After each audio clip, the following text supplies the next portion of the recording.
Dans une petite ville perdue, au cœur d'une forêt dense, se dressait une vieille maison abandonnée. Les fenêtres étaient brisées, les murs couverts de végétation rampante, et une aura de mystère enveloppait l'endroit depuis des décennies.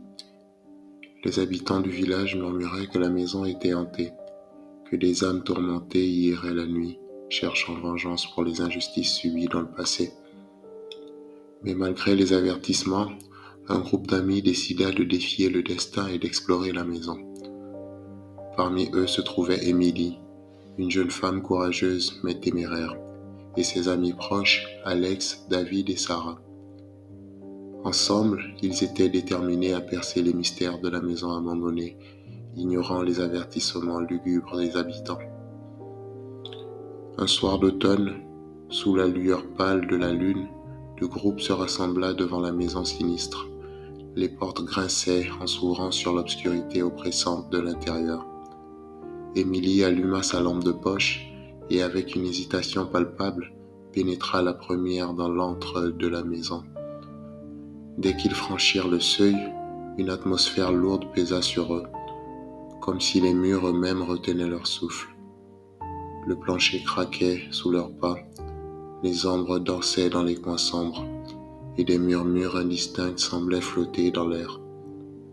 Déterminé à découvrir la vérité, le groupe avança, explorant pièce par pièce. Mais plus ils avançaient, plus l'atmosphère devenait sinistre. Des phénomènes étranges se produisaient, des portes se refermaient d'elles-mêmes, des objets semblaient se déplacer sans explication, et des chuchotements mystérieux les poursuivaient partout où ils allaient. Émilie commençait à regretter sa décision, mais avant qu'elle ne puisse convaincre ses amis de partir, ils découvrirent une porte dissimulée derrière un mur couvert de lierre. Avec une curiosité mêlée de terreur, ils franchirent cette porte secrète et descendirent un escalier étroit menant à une pièce souterraine. Dans cette pièce oubliée, ils découvrirent des symboles étranges tracés sur les murs, des bougies consumées disposées en cercle, et au centre de la pièce, un vieux livre poussiéreux reposait sur un autel de pierre. Émilie s'approcha du livre et le déplia, relevant des pages jaunies couvertes d'écritures ésotériques.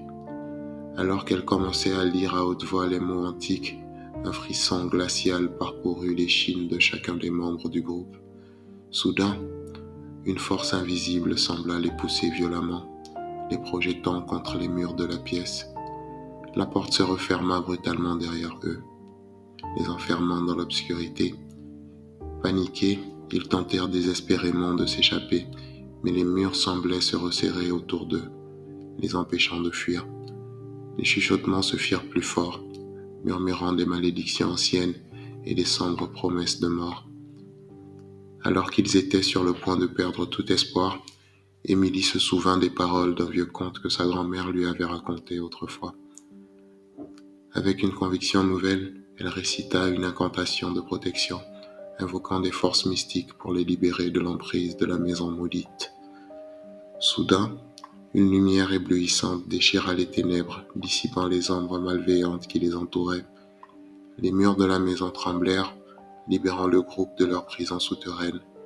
Ils s'enfuirent à travers les couloirs sombres, guidés par la lueur réconfortante de la sortie. Enfin, ils émergèrent de la maison abandonnée, tremblants mais indemnes.